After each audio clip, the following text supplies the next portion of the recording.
0.25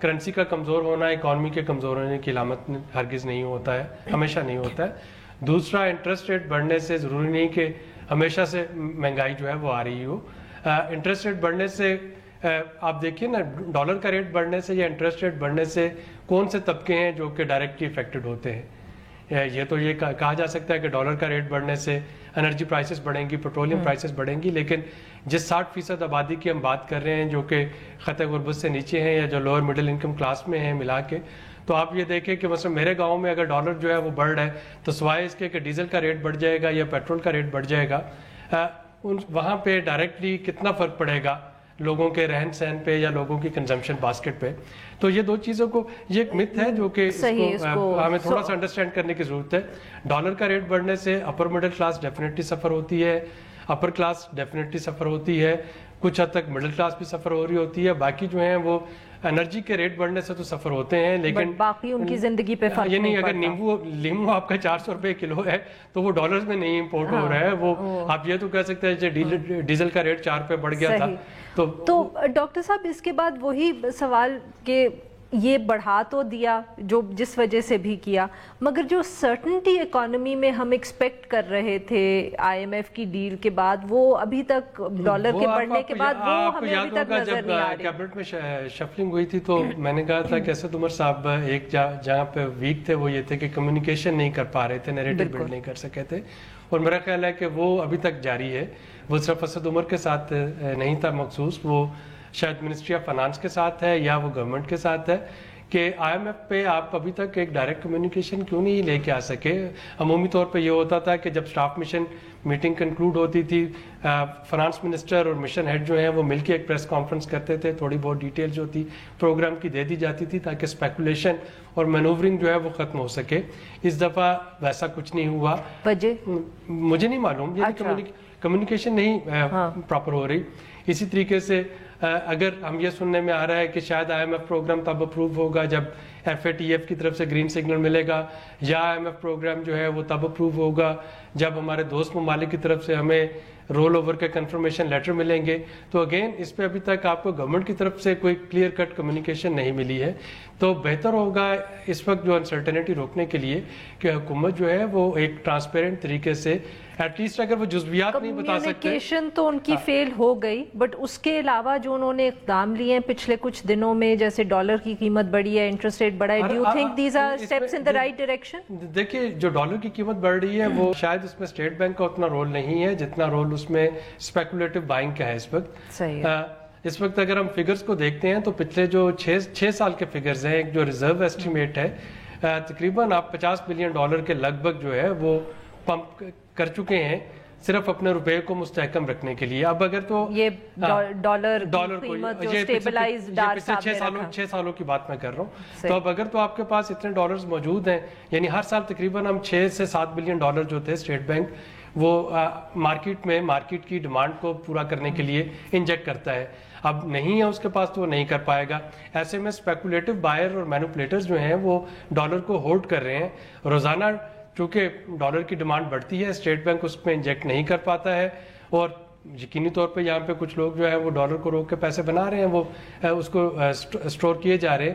تو یہاں پہ حکومت کا کام بنتا ہے کہ کمیونیکیشن بڑی کلیئر آ جانی چاہیے کہ جی اس وقت ریئل افیکٹو ایکسچینج ریٹ پہ ہے ہمارا روپیہ اور یہ یہیں پہ رہنا چاہیے, یہیں پہ رہے گا اگلے. اس وقت چونکہ لوگ اس لیے خرید رہے ہیں, جب کوئی بھی آ کے یہ کہہ دیتا ہے کہ جی آئی ایم ایف پروگرام میں ڈالر 200 پہ جائے گا یا ڈالر 180 پہ جائے گا, اور آپ نے دیکھا ہوگا کہ میری کوشش ہوتی ہے کہ میں کسی بھی پروگرام میں یہ نمبر نہ دوں, کیونکہ یہ نمبر دینے کا مطلب یہ ہے کہ اگر میں نے غلط نمبر کوٹ کر دوں گا ہو سکتا ہے مجھے سن کے 10 لوگ بھاگتے ہوئے جا کے ڈالر خریدنا شروع کر دے.